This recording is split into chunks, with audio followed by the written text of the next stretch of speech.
Opinião em Debate. Oferecimento Laboratório Núcleo, cuidando de você. Pax Clínica, há 40 anos colocando o paciente em primeiro lugar. Credijur, trabalha para oferecer sempre o melhor. Associe-se a Credijur e aproveite as vantagens. 3216-0102.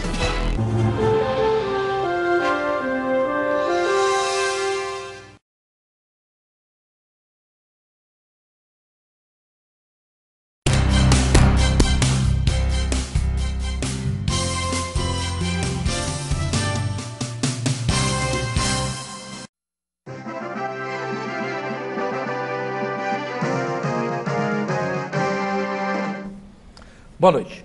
Opinião em Debate desta noite tem como tema um assunto importante, delicado e para muitos há algum tempo era tabu. A sociedade está preparada para conviver com os transgêneros e transexuais? Para analisar este importantíssimo assunto, estão em nosso estúdio os seguintes profissionais. O Dr. Luiz Gonzaga Pinto, ele é sexólogo. O Dr. Wellington Marinho é advogado criminalista. E o Dudu Oliveira, que é geógrafo e professor e vice-reitor da Universidade de Medicina de Rio Verde, não é isso, Dudu? Coordena o campus da Universidade de Rio Verde aqui em Aparecida. É uma posição semelhante a uma vice-reitoria. Mas é um caminho parecido. Eu te dou esse cargo hoje. Obrigado. Porque considero uma definição mais adequada para a função que você exerce muito bem, por sinal. Obrigado. Bom, os nossos telefones são os de sempre, é o 3201-7688 e o 3201-7708. E tem aí o WhatsApp, 998320302. Bom, doutor Luiz Gonzaga Pinto, o senhor que é sexólogo, a chamada aqui eu disse se está preparado para conviver com os transgêneros e transexuais. Evidentemente que o nosso assunto vai aprofundar-se em outras esferas, né, da sexualidade, mas acho que um grande debate que se trava hoje, por exemplo, o transgênero, né? Um exemplo, é um homem que transforma-se em mulher, não é isso? Vai lá, pega identidade de mulher e tudo mais. Esse transgênero, sendo mulher, poderia, por exemplo, participar de um time de vôlei feminino. Mas a força dele continua sendo a força e os músculos de um homem, né? Isso. Se nós impedirmos a participação dele, poderia ser encarado como um preconceito, já que conceitualmente ele é mulher. Como é que fica essa parte? Eu não sei se a sociedade está preparada para conviver com este tipo de equação que eu estou colocando agora e outras que vão surgindo ao longo do tempo, né? Nós estamos preparados para isso? Não? Bom, considerando o nosso tempo atual, eu acredito o seguinte, já houve muita evolução, mas ainda não. Não está preparado ainda não. Mas é o seguinte, só o fato de haver uma tolerância, né, à mudança, porque ela não tem como, ela está resistindo, né, quer dizer, essas mudanças elas estão acontecendo, né, e então a sociedade, só que é o seguinte, por um lado, os transgêneros, por exemplo, no caso, essas mudanças culturais são muito lentas. Então ela está indo com muita força, e eu não sei se é errado isso. E a sociedade ela não tem a base, por exemplo, educação, por exemplo, até hoje não tem educação sexual nas escolas. Né? Quer dizer, então, há já um desenvolvimento muito grande, não resta dúvida. Eu acho que no futuro tudo vai se ajeitar, tanto de um lado como de outro. Vai equilibrando isso? Eu acredito que sim. Qual que é a diferença entre transgênero e transexual? Bom, o transgênero é o seguinte, é uma coisa mais generalizada, que a gente vê o seguinte, é o homem, por exemplo, que ele não se sente, ele não tem um senso de ser homem, ele tem um senso de ser mulher.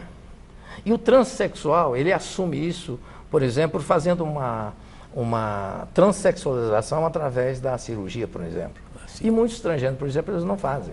Eles agem, atuam como o sexo oposto com o qual ele nasceu, certo? E o transexual, ele não, ele faz essa remodelagem, vamos dizer assim, tá? Para ele sobreviver melhor. Bom, doutor Wellington Marinho, que foi um grande criminalista, doutor advogado, criminalista, mas também um excelente observador da vida cotidiana, é uma pessoa que a gente brinca com ele, que é pastor evangélico, porque o senhor atua muito no segmento evangélico, a gente brinca que ele gosta de dar alguns sermões de vez em quando, não é? Mas, sob o ponto de vista da família, doutor Hélio Marinho, o senhor acha que todas essas nuances da sexualidade pode estar comprometendo a família, está colocando a família parecendo assim, cachorro que cai da mudança e não sabe para onde ir? O que o senhor acha que está acontecendo com a família em relação a este tema que nós estamos analisando hoje? Boa noite, Rosenval. Boa noite, queridos telespectadores. Não sou pastor, né? Sou cristão. O pastor, pela definição bíblica, ele dá a vida pelas suas ovelhas, né? Eu trabalho para aqueles que gostam de me contratar e normalmente eu dou uma tosquiada boa. Mas brincadeiras à parte. Rosenval, nós estamos vivendo um momento de uma transformação muito grande na sociedade. E a minha geração realmente tem se sentido, de certa forma, confusa. E as famílias também. Porque eu estou com quase 50 anos de idade. E nós nascemos dentro de uma realidade social, econômica, educacional. E até mesmo esse termo trans é algo muito novo. É algo muito novo, assim, para as famílias mais simples, para as famílias mais educadas, tudo é novo. Inclusive, até mesmo onde se tem a palavra trans, que eu não estou fazendo nenhum trocadilho, há muito combate, né? Tudo que vem com trans, toda a concepção do trans, ela sempre foi muito combatida. É gordura trans, a comida transgênica. Tudo. Então, assim, a própria expressão da palavra em si, ela já gera, as pessoas não têm entendimento o que é isso. Então, realmente, cabe às famílias, a gente percebe que as famílias têm tido muita dificuldade. Eu estou falando no meio, tanto religioso quanto não religioso. Então, de uma maneira geral, socialmente, a gente tem que prevalecer como família o amor, o respeito, né? Jamais deixar de amar nossos familiares, nossos irmãos, mas são situações que geram uma saia justa. E se alguém, na minha opinião, negar isso, ele está sendo hipócrita. É assim, quer ser o bonitão para a televisão. Não, quando tem um microfone na frente na rádio, na televisão, fala, não, tudo bem, nada a ver, apagou a câmera de televisão, saiu do microfone da rádio, aí o posicionamento é hoje. Então, assim, realmente há uma situação de saia justa em inúmeras situações. O que a gente não pode permitir que, por haver essa saia justa, as pessoas se sentem no direito de transgredir o direito próximo. Isso nós não podemos admitir. Depois nós vamos falar sobre o ponto de vista da legalidade, que é a área que o senhor entende muito bem. O professor Hélio Marinho é meu advogado. Né? A gente tem que ter bons advogados, bons médicos, bons psicólogos, na verdade, e bons amigos. Todos que vêm aqui são bons amigos. O Dudu Oliveira é um deles, um grande amigo que eu tenho. Estava com saudade de você, Dudu. Faz tempo que a gente não se vê, não é verdade? Estava de férias, né? Você estava de férias. Eu estava de férias e você. Você fica de férias muito tempo. Mas, Dudu Oliveira, você que é uma pessoa que atua no segmento universitário e é uma ativista do segmento LGBT, é isso? Isso mesmo. Bom. Pode até botar 2 T's aí, das transexuais e das transgêneros também. LGBT. Tem o Y, é uma sopa de letras que a gente pode continuar debatendo inteiro, né? aqui. Mas veja bem, nós temos aí um fenômeno, que não é o Ronaldinho, que era fenômeno, que é o Pablo Vittar, não é? O Pablo Vittar, eu tive até que ler a vida do Pablo Vittar. Eu sou especialista agora do Pablo Vittar. Eu fiquei com tanta vergonha de não saber quem é o Pablo Vittar, que alguém quase me bateu. Você não sabe quem é o Pablo Vittar? Nossa senhora, que jornalista mal informado. Eu fui me informar, agora eu sei mais que os outros. Até sei que o Pablo Vittar teve uma vida difícil lá em Uberlândia, que é uma cidade... maranhense, de nascimento e adolescência passou em Uberlândia. Uberlândia, que é uma cidade mineira, tradicional, conservadora, né? Não é fácil. Mas veja bem, o Pablo Vittar é o quê? Não é? Eu vejo alguns jornais dizer a cantora Pablo Vittar. E eu seria mais guinado a dizer que é o cantor Pablo Vittar. Mas chamam ele ou ela, não sei, de cantora, né? E foi a musa do carnaval. Né? Também. Então, quer dizer, a musa do carnaval... Um destaque da Beija-Flor, diga-se de passagem. Uma musa do carnaval é um homem, não é? E eu achei que não ia viver para ver isso, né? Você viu Roberta Close? Mas, Rosenval, é muito simples. Roberta Close eu vi, é verdade. Mas é muito simples. Está no nosso imaginário do biológico, né? Nós primeiro identificamos as pessoas pelo sexo biológico, homem ou mulher, pelos aparelhos genitais.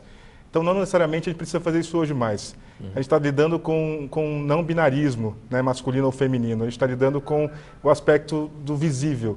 Quando você vê Pablo vestida, toda paramentada, ornamentada na feminilidade, é a Pablo. Se ele está sem maquiagem, sem aquele trabalho todo de artístico, ele é o Pablo. Então, vai muito de acordo com aquilo que você está referenciando na imagem, e a publicidade tem um pouco disso, né? Não é à toa que na grande parcela dos canais que você deve ter acessado, está a Pablo, porque em grande parcela ela está produzida de mulher.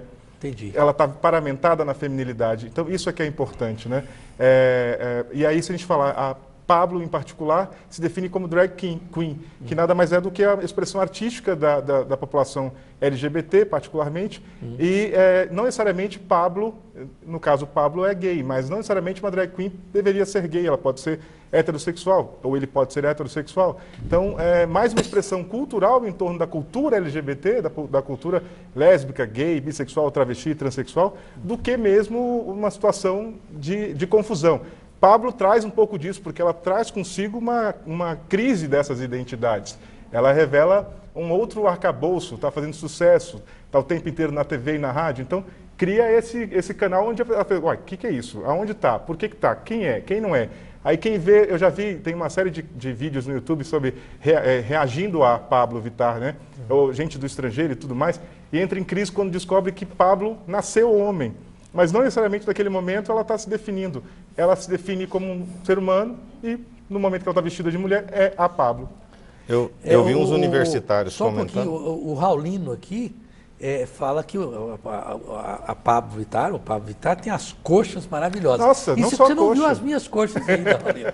O dia que eu decidi mostrar minhas coxas no ar, você vai ver se uma mulher. Mas, Joseval, doutor? se vai ter para o Pablo Vittar, não é? Mas se você vê como mulher, ela é excitante, sim. Sim, se você conseguir dissociar essa perspectiva, tá? De acordo com aquilo que ela mostra, com toda a autenticidade dela, tá? Aí sim, porque a nossa mente ela envolve naquilo ali que é visto. Por que não? Agora, se eu resisto a esse tipo de perspectiva, eu entro em conflito comigo mesmo. Aí é onde gera o preconceito, a maldade, a crueldade com relação àquilo ali, porque eu me misturo naquilo ali. Então, ser um espectador, o Raulino você está de parabéns, Raulino. Você conseguiu ser um espectador sem sentir ameaçado em nada na sua masculinidade. Então, não, porque, legal. aliás, isso está acontecendo muito já. Ainda bem, né? E até de uma forma inconsciente. Não, porque há ali uma sensualidade feminina muito grande. Porque realmente eu não tenho nenhum tipo de atração pelo masculino, sou eu, mas isso não quer dizer nada. Mas a Pablo Vittar, ela tem uma sensualidade feminina semelhante a qualquer mulher que me atrai, não é? Porque pernas longas, cabelo muito bonito, aquela coisa produzida mesmo.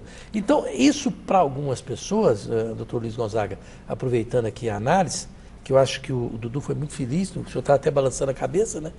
O Dudu sempre faz umas análises psicológicas muito boas, mas eu creio que aqui é preciso separar por que para algumas pessoas isto é um problema, não é? Por que isso causa, inclusive alguns, reações que são até violentas, de negação a essa normalidade? Por se estar vestido de mulher e parece uma mulher e tem todas a sensualidade da mulher, você pode considerar aquilo como uma atração normal. Por que algumas pessoas reagem de forma tão violenta, que querem destruir aquilo que se pode admirar? Porque nós somos parecidos, nós somos semelhantes, só por isso.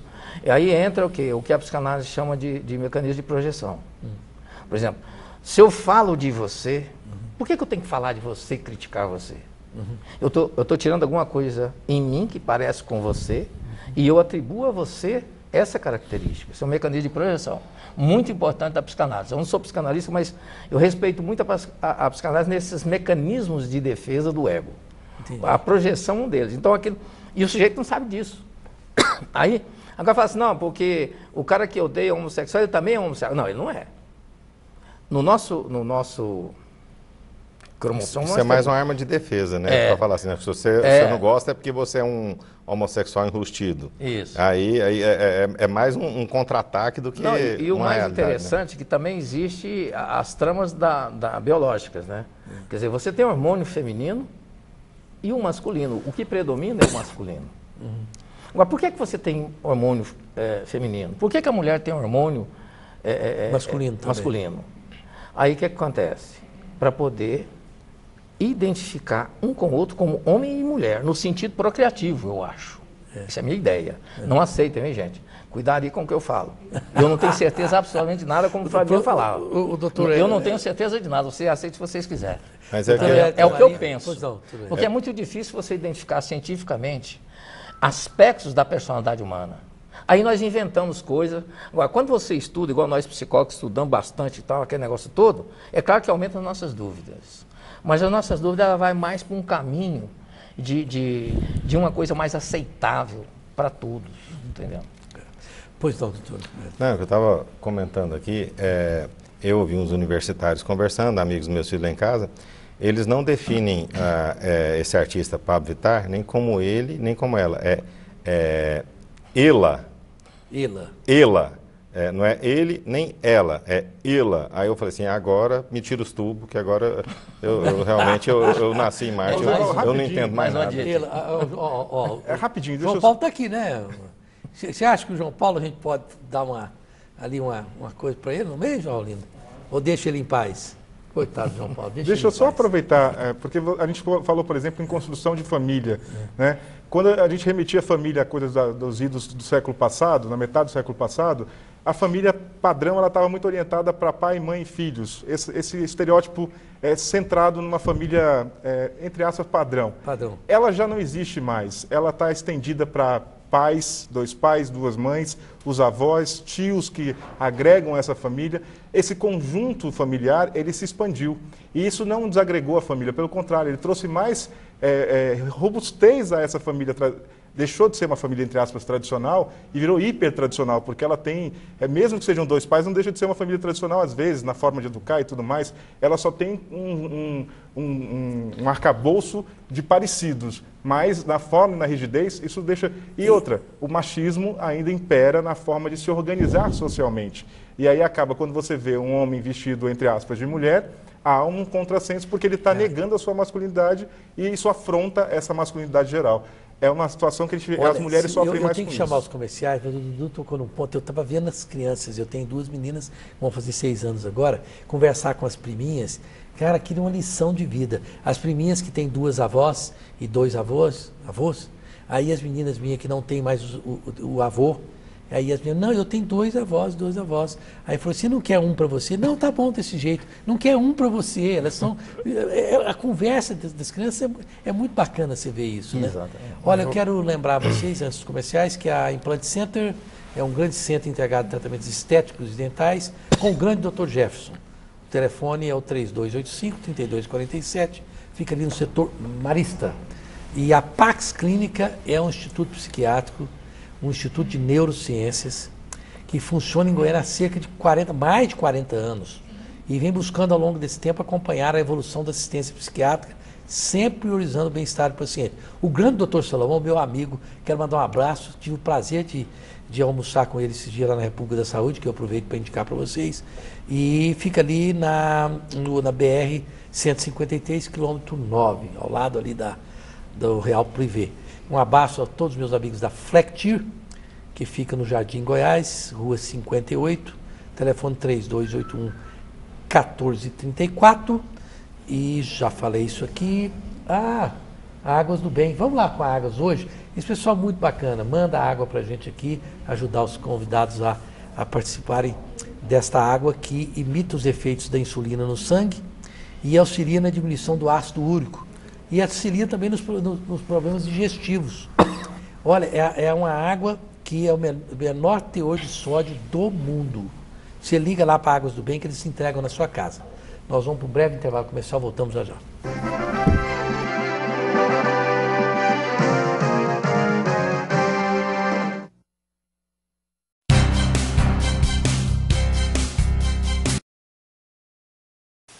O Arnaldo agora deu pra ser síndico. E aí, pra melhorar, ele resolveu colocar a portaria remota Tecnoseg, a tal da PRT, que tem tecnologia de ponta e deixa o condomínio muito mais barato. E esses dias ele recebeu até um abraço da vizinha do 604, só porque o custo da portaria baixou 70%. Quem é que liga pra uma economia de 70%? Hein? Fala, Arnaldo. Ai, esse homem deu pra economizar até pra falar. Que ódio. Portaria remota Tecnoseg. Seu condomínio com custo de portaria até 70% mais barato. Tenho muito orgulho de vestir Jandarro, uma marca que está sempre à frente buscando o que tem de melhor na moda para o nosso estado. Somos muito bons em criar tendências. Não é à toa que temos marcas como a Jandarro, que se destaca a nível nacional por sua qualidade. É muito bom poder contar com uma marca de tamanha qualidade, ainda mais sendo goiana. E eu tenho orgulho de mostrar isso para todo o Brasil. Essa marca é daqui. Orgulho em usar Jandarro. Orgulho de ser goiana. Jandarro, viva seu jeito.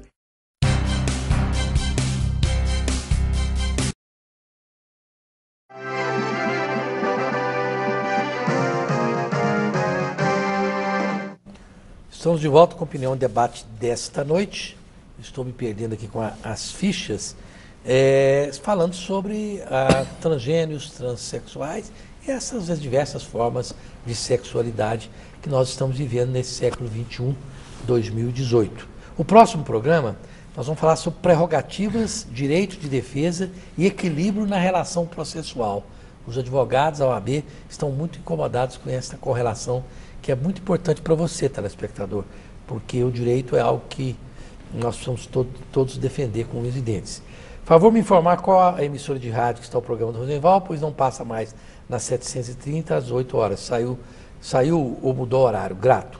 Olha, companheiro, eu estou na Jovem Pan, das 8h30 às 10 horas, com o programa Show da Manhã. Eu estou lá na Jovem Pan.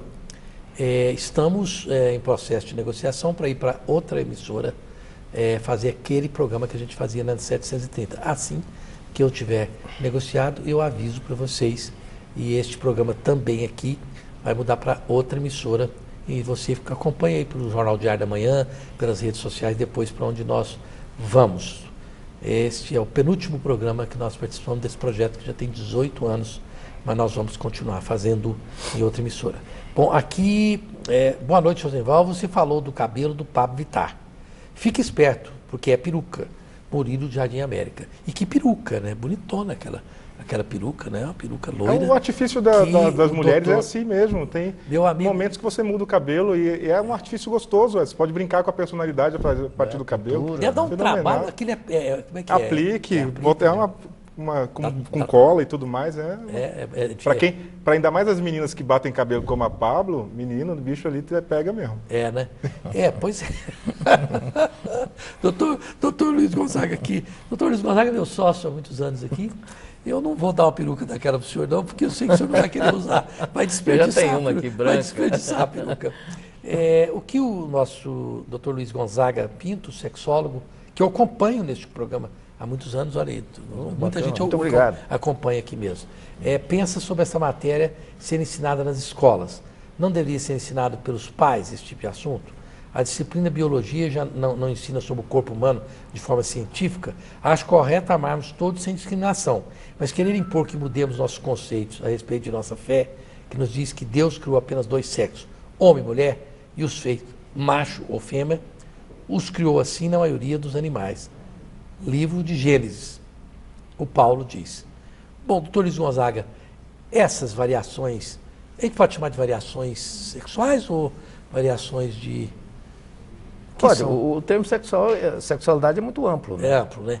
Mas aqui há em preceitos assim, bíblicos estão sendo questionados, não? Porque às vezes os conceitos bíblicos, eles apoiaram, né? Eles apoiaram, na verdade, nas coisas mais naturais. E com a evolução, é claro, o homem nunca vai deixar de ser homem, a mulher nunca vai deixar de ser mulher. Né?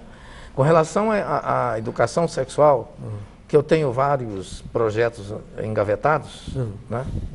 Que é o meu sonho introduzir isso, tá? Incluindo o quê? A igreja, a escola, em primeiro lugar, seria o foco principal, a escola, a igreja e a família. Sim. Para ver a sexualidade além do aspecto biológico. Porque o que eles falam de educação sexual hoje nas escolas são aulas de biologia. Tudo bem, é válido. Inclusive nesse projeto meu, né, no meu trabalho, tem anatomia, fisiologia, né? Inclusive não com figura. Com figura não, com fotografias. Sim. Né? Que eu acho que até já coloquei aqui, retirado de sites pornográficos. Mas eu faço um trabalho e transformo aquilo ali num sentido educativo, que fica perfeito, porque as fotografias são excelentes. Porque não tem jeito eu sair com a minha máquina fotográfica, fotografar a genitália de homem e mulher, né? Isso seria impossível. Então, já que está ali, né, é como a bosta de vaca que você transforma no melhor adubo. Então, é como você faz. Isso para mim chama educação. Então, são transformações para você preparar a mentalidade do indivíduo para que ele crie outras perspectivas e que forme opinião, gente, que eu acho muito importante a formação de opinião. É o que a gente faz no consultório. Quando você coloca, você não direciona nem nada, você cria condições para a pessoa ter uma perspectiva maior de um mesmo fato. Aí ele forma a sua opinião. Que, de certa forma, por mais diferente que ela seja da outra, sempre se assemelha a alguma coisa. Isso chama-se consenso. Ok. Mas olha só, doutor Zé Hélio Val, Marinho, o senhor queria fazer uma colocação? Eu queria até pedir que o senhor me corrija, por favor, se eu estiver errado. O que é isso? Não, o que o doutor falou é interessante, é a questão da sexualidade. Agora, por mais que o transexual, até onde eu li, certo, por mais que o transexual masculino, que é um homem, que é uma mulher dentro do corpo de um homem, ou a transexual feminino, que é um homem dentro do corpo de uma mulher, como é o caso de uma personalidade famosa, filha de uma cantora famosa dos anos 70, vai tomar todos os hormônios do mundo, vai passar a ter barba, vai mandar fazer uma operação plástica e retirar o seio. Ela nunca vai ter uma genitália masculina. Se for fazer o exame de sangue dela, aquela questão de cromossomo XY, XX, vai continuar sendo, na definição científica, biológica, feminino.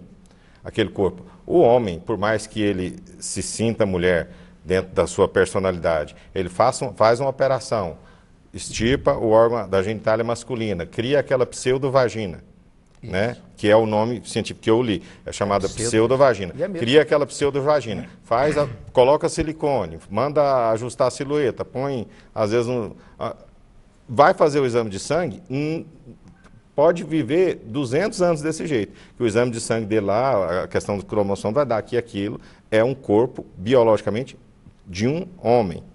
Então, não tem como dar, assim, a sexologia pode ser aceita, a evolução da sociedade pode ser aceita, tolerada ou até mesmo admitida, mas não teve cientista até hoje que conseguiu transformar verdadeiramente um homem numa mulher e uma mulher num homem. Estou falando do ponto de vista biológico, né? Dentro do que eu li. Eu sou um profissional do direito. Então, por favor, me corrijam se eu estiver errado, porque eu não estou aqui dando aula disso. Eu só estou... Então, dentro dessa concepção, o que a Bíblia judaico-cristã prega nos seus últimos 4.500 anos, está certo, é homem e mulher. Agora, se ele tem uma opção sexual de se relacionar com o mesmo sexo, se ele teve a opção de extirpar um dos seus membros e criar uma outra forma de genitália, mas biologicamente continua sendo homem. Né? E isso eu não falo no sentido de desrespeitar a pessoa. Veja bem, né? Eu percebo com muita clareza, Dudu, que realmente há uma resistência muito grande dos religiosos em aceitar o que nós estamos conversando. Se você for fala os espíritas são muito evoluídos, o Divaldo Pereira Franco falou agora no Congresso Espírita, aqui em Goiânia, e eu até duvidei que fosse a voz dele, achei que alguém estava imitando a voz do Divaldo, que é uma voz assim boa de imitar, né? E ele falou, não, isso é insanidade total, essa coisa do transgênero, isso, da homossexualidade. Eu achei até que não era ele, mas era ele. Se você pegar pessoas do segmento evangélico, católico, há uma resistência muito grande. na aceitação. Será por quê, Dudu? Você que milita nesse ponto, será que é porque pensam que os homossexuais, gays, lésbicas, travestis, transgêneros, não acreditam em Deus? Não são seres, assim, digamos, espiritualizados? É isso? Eu pegaria outros exemplos para deixar mais claro ao nosso telespectador. Eu pego o Papa Francisco, por exemplo. Por mais que ele tenha o arcabouço da Igreja Católica, a apostólica romana, tradicional, enfim, ele é o cara mais aberto a dizer, vamos respeitar as diferenças, vamos trazer essas pessoas para a igreja, vamos aceitá-las como elas são. O cristianismo prega isso, né? O amor ao próximo, enfim, e ressignifica até o modelo da igreja. Óbvio que isso para as arquidioceses ou para o resto do mundo que está cristão católico, talvez isso não funcione, mas é um passo além que um líder de uma grande religião tem pregado no mundo. Se eu pegar o Pinga Fogo da década de 70, um programa de TV onde o líder máximo da religião ou da doutrina espírita, que é o Chico Xavier, que dizia que a homossexualidade era uma bobeira de discutir daquela forma, com preconceito, porque os seres evoluídos, as almas, não tinham sexo. E ele deixa isso bem claro, quem quiser, está no YouTube, para quem quer ver. É verdade. Assim, óbvio que você pode ter vozes discordantes, como desses duas entes religiosos você tem, entretanto, são caminhos de crença, né? Eu acredito nessa visão cristã que determina o amor ao próximo como bem a sua imagem e semelhança de Deus ou qualquer outra coisa que queiram acreditar. Aceitar o próximo, ou trazê-lo para a igreja, comungar com ele, discutir o meio do amor. O amor é muito mais do que isso, e a tolerância que o professor também dizia, eu prefiro traduzir no respeito, que respeitar o próximo é bem mais importante do que você desagregar. E eu preciso tocar no que o Marinho também propôs, que eu acho que tratar a sexualidade numa visão biológica tão somente é reduzir o ser humano. Por quê? Porque no final das contas, se eu pegar uma socióloga como Simone de Beauvoir, que diz que não se nasce mulher, torna-se mulher, o masculino e o feminino são invenções da humanidade que você construiu em torno das suas, seja do machismo, do matriarcado, do patriarcado, da história de humanidade. Essa própria Bíblia, no passado, dizia que se comesse crustáceo, você estaria morto indo para o inferno. Então, algo precisa ser repensado na lógica do que é posto para hoje, para agora. E assim, a pessoa que nasce, a gente chama isso de disforia de gênero, que é a pessoa que nasce num corpo, mas mentalmente ela se orienta para outra sexualidade, né? Ou para uma outra identidade de gênero. Isso é importante que a gente tenha diferenças. Essas diferenças são importantíssimas para definir a nossa convivência social. Professor Marinho, eu já sei que as suas barbas ficaram até mais brancas com essa colocação do Dudu, que aliás esses dois fazem parte do mesmo programa, faziam Meu comigo. amigo. Mas nós vamos voltar e eu te dou a palavra. Quero lembrar que a Escola Internacional de Goiânia é lá que o seu filho adquire um conhecimento qualificado bilíngue, fica ali de frente o Bougainville, e você é ligado a Cambridge English. É espetacular ali. Você pode entregar seu filho, que é uma qualidade irretocável. E a Credijur trabalha por oferecer sempre o melhor ao profissional do direito, garantindo as menores taxas e preços e as melhores condições de benefício aos associados. Associe-se a Credijur e aproveite as vantagens. 3216-0102. Você não precisa ser ligado à OAB. Basta que você seja bacharel em direito. Aliás, que o João Paulo aqui, o nosso querido João Paulo, já é advogado, ele vai me defender sempre que eu precisar, né, Rolino? Nós aqui ficamos tranquilos com o João Paulo para defender a gente, né? Mas ninguém vai fazer coisa muito errada aí não, porque senão o João Paulo vai ter muita dificuldade, e eu não quero que ele tenha dificuldade, só facilidade. Nós voltamos já já.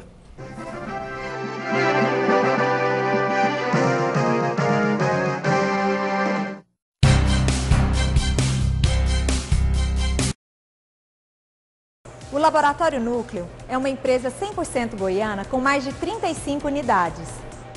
Destaque em exames de hormônios e alergias, referência em provas funcionais endócrinas. Coleta domiciliar, resultados via internet e atendemos os principais convênios. Aberto aos domingos e feriados e 24 horas em hospitais. O Laboratório Núcleo quer atender você. Laboratório Núcleo, cuidando de você. 3223-5000. Valorize o que há de melhor em seu filho, preparando o seu caminho, acreditando no amanhã. Escola Internacional de Goiânia, o futuro a seus pés. Escola Internacional de Goiânia, é nota 10. Escola Internacional de Goiânia, valorizando o futuro.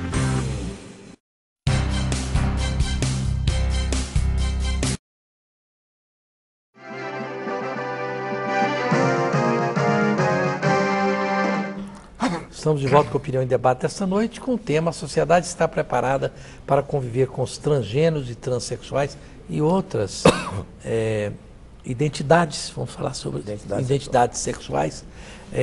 E o próximo programa nós vamos falar sobre prerrogativas, direitos de defesa e equilíbrio na relação processual. Bom, deixa eu pegar aqui. Marco Antônio Cordeiro Silvestre. Nós tivemos como músicos o Tom Jobim, Vinícius de Moraes, Roberto Carlos e Martim da Vila. Hoje temos como influências musicais a Jojo Todinho, o Pablo Vittar e um presidente que foi representado em uma escola de samba como vampiro. O que vocês acham? Eu acho que o Temer foi muito bem representado como vampiro. Eu não sei se os vampiros gostaram, mas que ele está ali com aquela cara de mordomo de filme de terror, né? Agora, eu não vi nenhum vampiro reclamando, não. Quanto a Jojo Todinho, ela é Todinho mesmo, né? Todinho tem cor, né? Porque ela é forte também, né? É marronzinha, né? É marronzinha.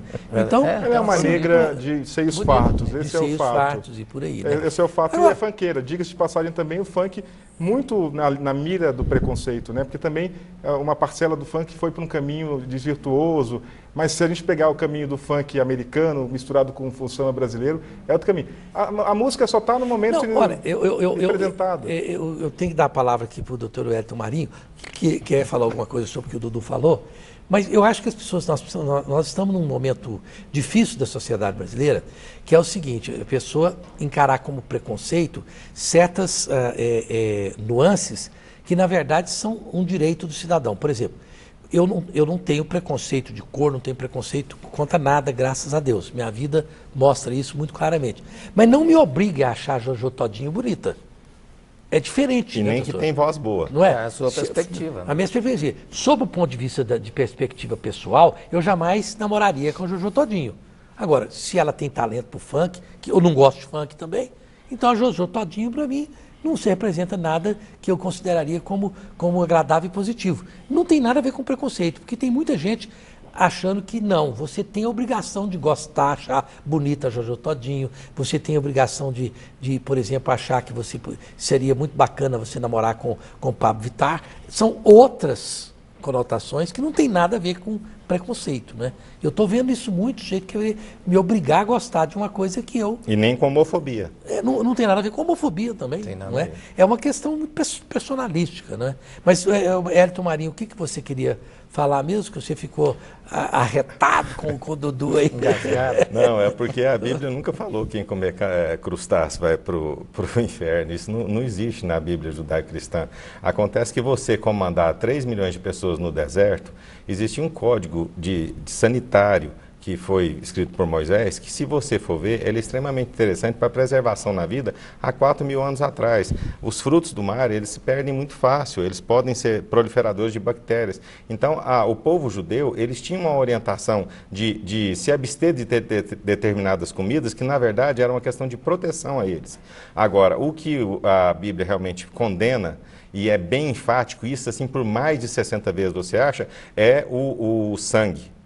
Porque Deus, na Bíblia, fala claramente, o sangue é onde está a vida, e não beba sangue de animais, para que a vida do animal não entre em você. Isso aí é uma expressão muito clara da Bíblia judaico-cristã. A galinha cabe dela, então? Mas a Bíblia, nesse tá ponto, fora. Você pode ver que a comida kosher, a comida judaica, assim, a carne, ela tem que ser realmente, toda a parte de sangue tem que ser retirada. Isso especificamente para o povo judeu, né?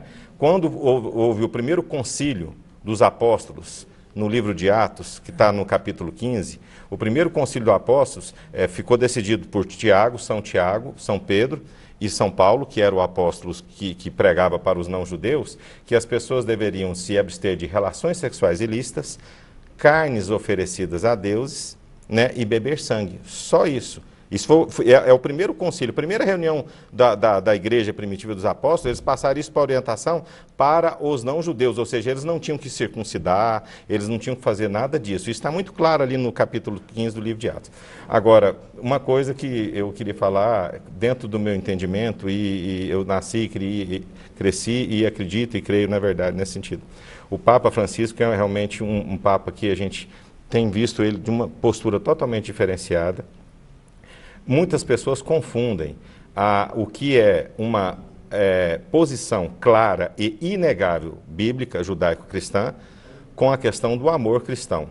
É lógico que nós devemos aceitar nossos irmãos, independente de preferência sexual, independente de cor, de raça. Isso não existe. Você tem que aceitar a pessoa, tratar a pessoa com respeito e com amor e recebê-la com amor. Agora, eu vou te falar, a Bíblia é muito clara também nesse sentido. Isso é claro, está lá.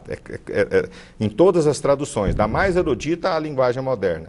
Deus tem como abominação, para Deus é abominação, é pecado, relação sexual de homens com animais, que é a bestialidade, o incesto e relação sexual entre pessoas do mesmo sexo. Diz que Deus abomina essa prática. Agora, Deus abomina o pecado e ama o pecador. Se a pessoa se aproxima de Deus e ela quer vir frequentar uma igreja cristã, seja ela evangélica, católica, ela tem que ser muito recebida com amor em comunidade, e ali ela receber realmente um derramar do amor de Deus na vida dela. Agora, dizer que a partir desse momento que amar a pessoa é aceitar a prática dela, não é. Então eu sou assim, meio ousado em falar, eu quero morrer de franja loira, se a igreja católica ou a igreja evangélica, por mais que aceite e ame as pessoas, elas vão admitir o casamento homossexual entre pessoas do mesmo sexo, porque aí é uma contradição bíblica que não tem jeito. Agora, existem religiões que aceitam? Existem. A Bíblia, né, agora estão querendo fazer a chamada Bíblia politicamente correta, e aí vão rasgar algumas partes da Bíblia, tudo bem, as pessoas vão escolher um pedaço da Bíblia para seguir como dogma religioso. Agora essa questão da abominação, isso eu não sou pastor, não sou padre, mas eu falo isso com uma certa, com toda humildade, mas eu tenho um certo conhecimento para falar, porque convivo com essas pessoas. E não é aceito como no sentido assim, passar a fazer parte do sacramento da Igreja Católica. Agora nós vamos casar pessoas do mesmo sexo. Isso não vai acontecer. Agora também ninguém vai rejeitar, falar, aqui você não entra, você não faz parte dessa comunidade, ninguém quer você aqui dentro. Uma coisa não tem nada a ver com a outra. Amamos, respeitamos, queremos conviver juntos, somos amigos e devemos respeito mútuo e devemos amar o próximo. Professor Marinho, mas veja bem, não é o foco. Aí fica parecendo que eu sou pastor, né? Mas não é o foco da nossa discussão assim, especificamente, mas por uma correção histórica, porque quem estuda a história, como nós todos estudamos, nós sabemos que a Bíblia já foi rasgada, reescrita e reinventada várias vezes. Então não seria, eu não estou dizendo que vão fazer isso, não seria a primeira vez que a Bíblia tenha sido corrigida, não é verdade? Porque essa é uma grande realidade. Esta Bíblia que hoje todos nós que somos cristãos, e eu me incluo entre eles, está posta como verdade absoluta e verdade perene de Deus, ela é bem diferente da Bíblia que veio ao longo do tempo. Né? Essa aqui é uma coisa que daria um programa inteiro para nós discutirmos. Né? Mas eu gostaria de pegar aqui em 30 segundos eu vou tentar explicar a você. O deserto de Qumran, na região dos Essênios, todos os manuscritos feitos em pergaminhos, em pele de carneiro, foram achados conservados e hoje eles estão guardados no Museu de Israel, com exceção do livro de Esther, e um outro livro que eu não lembro aqui agora, acho que Jó. Fora isso, de Gênesis, o livro de Isaías completamente inteiro, e a tradução dele é extremamente literal. Eu estou falando da Torá e da Bíblia judaica. O Novo Testamento, ele foi escrito, calma, só um segundinho. Não, 30 segundos, o professor Marinho fala em 30 segundos, pega 4 minutos. O Novo Testamento, ele foi escrito do ano 33 ao ano 68 da era cristã. Então também não houve modificação nenhuma. Acontece que na Bíblia Católica, 7 livros que foram inseridos na Idade Média pela Igreja Católica da Idade Média, ele não é aceito como referência bíblica pelos judeus e também pela comunidade cristã evangélica. Mas a mesma Bíblia que você lê hoje é aquela que o profeta Isaías escreveu há 3.500 anos atrás, você pode ter certeza. Não tenho tanta convicção assim, visto que a Igreja Católica, em diversas ocasiões, fez algumas ingerências que me parecem... A supressão da figura feminina na Bíblia é uma coisa que me parece muito clara, comparando com esses pergaminhos que o senhor menciona. Eu estudo muito isso também. Mas, professor Dr. Luiz Gonzaga, dá um outro programa, hein? Por que nós temos essa coisa? Por exemplo, o professor Marinho diz... e aí isso choca, né? Quer dizer, se é uma bestialidade, se é uma heresia bíblica a relação de pessoas do mesmo sexo, então pronto, acabou. Não é? Então, nós já jogamos milhões de pessoas no mundo no inferno pecaminoso. Não é? Quer dizer, nós já decidimos que milhões de homossexuais, gays, lésbicas, estão em pecado. Isso é pesado demais, não é não? É muito pesado. Deixa eu dizer uma coisa aqui para você. Eu acho muito importante a psicologia infantil. Uhum. Então, aqui, é claro, nesse programa aqui, nós não temos tempo para isso e nem seria justamente o lugar certo, né, para a gente entrar em detalhe, por causa de tempo e tudo mais.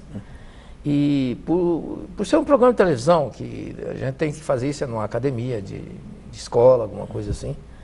Complexo de Édipo. É uma coisa que as pessoas hoje eu não vejo mais falar. Pouca gente entende o que é isso. Que foi um dos construtos, né, teóricos de Freud na formação da sexualidade da criança, que seria assim a sexualidade incipiente da criança, entre 3 e 6 anos de idade. Uhum. Onde existe a propensão do menino para a mãe e da menina para o pai. E a rivalidade. O menino quer a mãe, então o pai é o rival.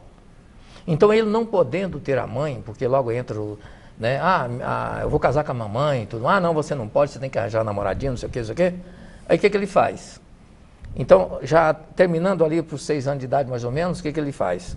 Ele identifica com o pai, como uma forma de obter a mãe, de ter a mãe. Já que eu não posso, é proibido, então eu identifico com meu pai, que meu pai tem a minha mãe. Então, nesse sentido aí, então ele formou a sexualidade dele masculina. Mas ele não tem glândulas, biologicamente ele não está formado.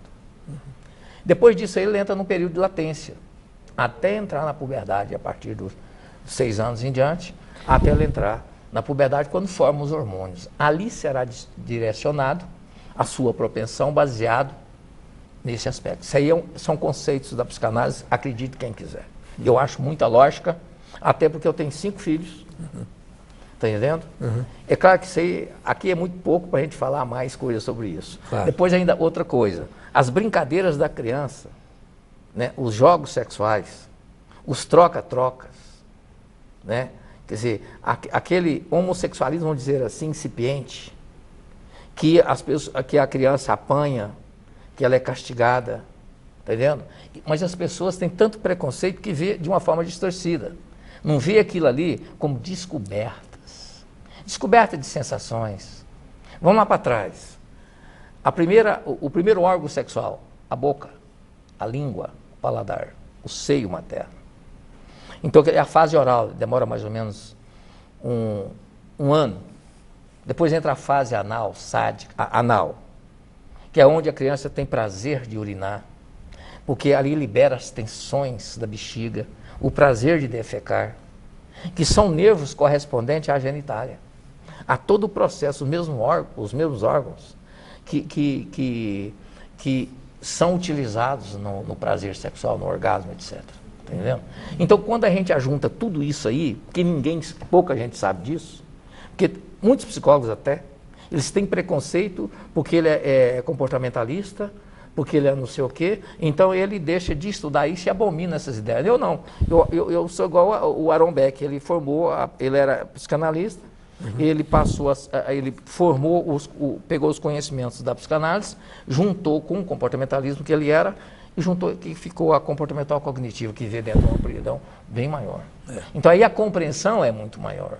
E a sociedade leiga ela não entende nada disso, não sabe nada disso. Aí nós inventamos também um monte de adjetivos, um monte de rótulos, que no fim das contas é a mesma coisa.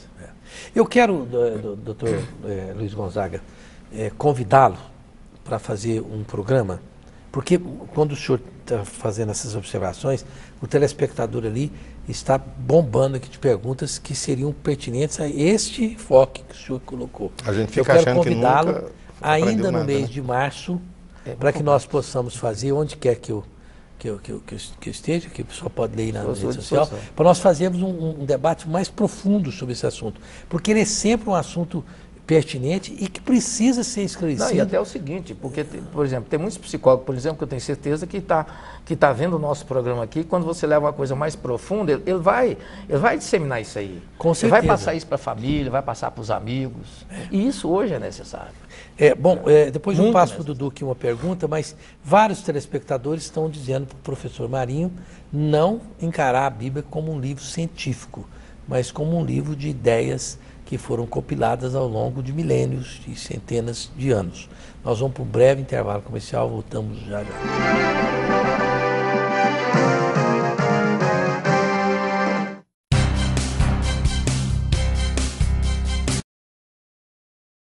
Tenho muito orgulho de vestir Janda Ho, uma marca que está sempre à frente buscando o que tem de melhor na moda para o nosso estado. Somos muito bons em criar tendências. Não é à toa que temos marcas como a Janda Ho, que se destaca a nível nacional por sua qualidade. É muito bom poder contar com uma marca de tamanha qualidade, ainda mais sendo goiana. E eu tenho orgulho de mostrar isso para todo o Brasil. Essa marca é daqui. Orgulho em usar Janda Ho. Orgulho de ser goiana. Janda Ho, viva seu jeito. A democracia se faz com diálogo e se realiza com compromisso. Democracia também é feita com doação e se completa quando existe colaboração. Democracia se faz mesmo com participação de todos. Venha fazer parte dessa ação. Cadastre-se como mesário voluntário no site do TRE do seu estado. Vem pra urna, eleições 2018. Justiça Eleitoral.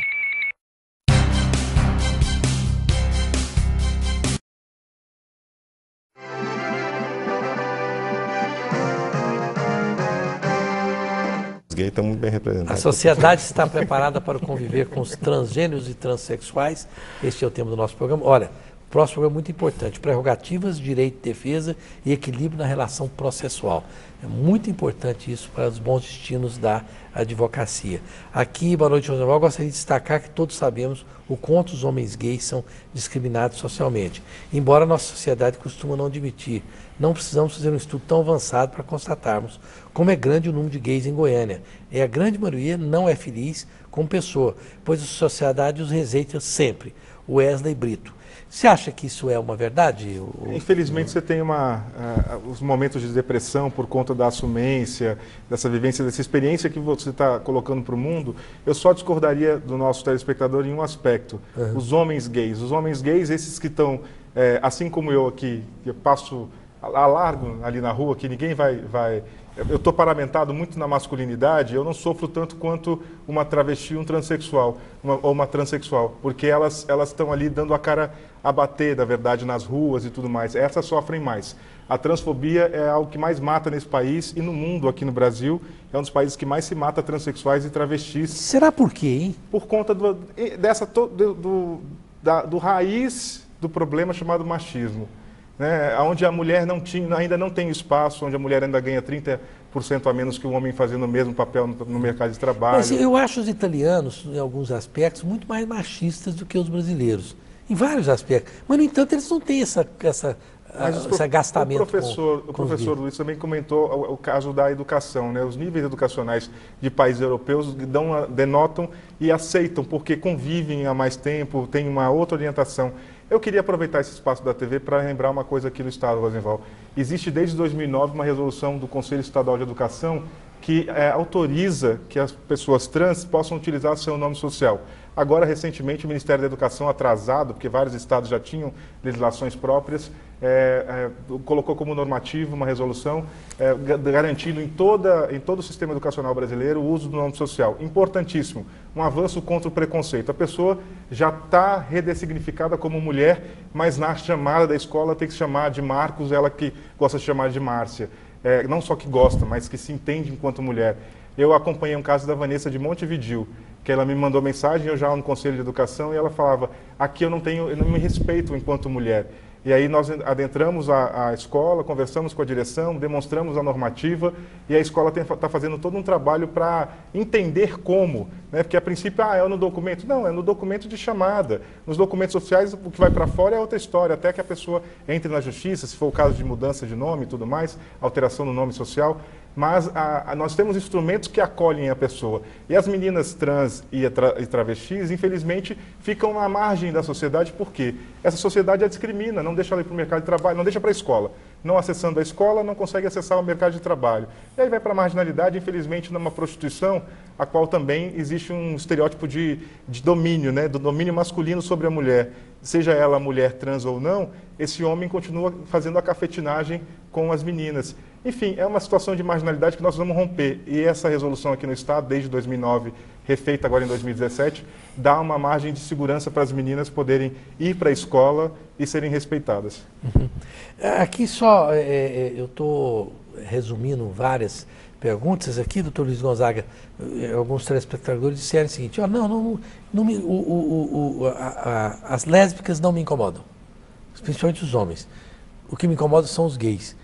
Há uma coisa do homem aceitar com um pouco mais de naturalidade a homossexualidade feminina. É o termo, é correto? É, né? Porque, a lesbianidade. Porque ele não se projeta na mulher, ué. Uhum. É tanto que existe muitos homens, por exemplo, que contratam prostituta, por exemplo, duas mulheres, para transarem as duas, e eles se excitar com a transa das duas, sem obrigatoriamente as duas serem homossexuais. Sim. Então, há uma tolerância maior. Então, com relação ao homem, é aquilo que eu falei no começo, a questão da projeção. Ele pode se sentir ameaçado naquilo ali. Então, eu não tenho muita segurança, vamos dizer assim. Não é que ele seria gay ou qualquer coisa, que ele teria dúvida. Mas tem gente que é o seguinte, falta às vezes informação. Por exemplo, algumas pessoas às vezes chegam, eu sou sexólogo, doutor, eu tô com... Isso é um exemplo, né? Eu tô tô broxando e tal, eu não estou conseguindo nada e tudo mais. Será que eu sou gay? Não tem nada a ver uma coisa com outra. Você vê que a pessoa não tem um mínimo de conhecimento de nada praticamente, né? De si mesmo, né? O senso de si mesmo e tal. Há uma confusão muito grande. Quer dizer, aí que entra aquela questão que eu falei para você há pouco, da questão da identidade. Quer dizer, a identidade, o que eu sou? O senso de mim mesmo. Não, e se broxar fizesse alguém ser gay, meu caráter, eu posso te garantir que 100 milhões de uma parcela importante dessa população seria o gay muito rapidamente, né? Porque eu acho que de num dado momento, por uma razão qualquer... Não, tem homens que acham que ser gay é como se fosse assim, tivesse igual a Foi um tanto de gente chorando aqui no estúdio agora, né? Tem um vírus aí que eu tô então suscetível. O pessoal começou a chorar. Mas eu acho, professor... Afronta a masculinidade. Não, eu lembro de uma vez um amigo, né, que era colega de trabalho, né, quando eu era funcionário público, que numa festa lá e tudo mais, ele chegou em mim, né, e falou que me amava, que me admirava, que me achava bonito e não sei o quê, que negócio todo. Quer dizer, me deu uma cantada. Simplesmente eu muito delicado com ele, falei, rapaz, na verdade eu fiquei com pena dele, né, que tinha vontade de me dar um abraço. Puxa, eu dei um abraço nesse cara, tão apertado. Eu acho que ele nunca recebeu um abraço tão apertado daquele jeito. E falei para ele, olha, não tem nada a ver e tudo mais e tal, porque eu, até por ser psicólogo, eu entendo o que você está passando. Claro. Eu vi o problema afetivo dele muito sobressalente naquele momento ali. Quer dizer, que a sexualidade, nesse caso, muitas vezes, ela entra. Porque a libido é assim, ela serve para muita coisa, ela serve até para matar. Claro. Né? Mas, para matar. Por último, até para amar. Né? Eu entendo, doutor Luiz Gonzaga, que o Elton Marinho e o doutor Oliveira, nós estamos no minutinho final, que nós precisamos ter um pouco mais de leveza na discussão, na análise da sexualidade. Isso nós estamos fazendo aqui, uma brincadeira, uma coisa que a gente riu. Até com muita ética, né? Com muita ética. Cuidado. Cuidado. Né? Desculpa se a gente errou em alguma coisa, mas... Para a gente não ofender. Eu acho que a pessoa tem a perfeita noção de que pessoas como nós não estão aqui para poder defender quem quer que seja. Começo de conversa, percebe isso muito claramente. E segundo, que eu acho que a leveza na discussão e a possibilidade de discutir as coisas é que tornam as coisas mais digestivas, mais fáceis. Tudo aquilo que a gente, não fala nisso, é tabu, não conversa nisso, não fala desse jeito, esse hoje é o grande problema da sociedade brasileira. Nós estamos fazendo com que homens, nós pegamos, ao invés de nós discutirmos a relação plural, honesta, criativa, por que não, e democrática entre uma mulher. Nós estamos fazendo ônibus para mulher, vagões de trens para mulheres, enfim, nós estamos fazendo um apartheid. E isso não leva a lugar nenhum. Não é separando as pessoas, não é fazendo com que essas pessoas se distanciem, que nós vamos resolver problemas estruturais, não é? Mas isso é coisa para muitos programas que eu espero que vocês me acompanhem, como sempre fizeram. Eu não tenho mais, Marinho, desculpa. Não, eu tenho 30 segundos. Você não consegue falar nada em 30 segundos, Marinho. Eu consigo, Rosenval. Vamos ver. É porque senão eu vou morrer. Me perdoe, mas eu tenho que ser honesto. O Pablo Vittar canta ruim demais. Vai cantar feio assim lá na casa da Mãe Joana. Pelo amor de Deus. Marinho, o pessoal fica...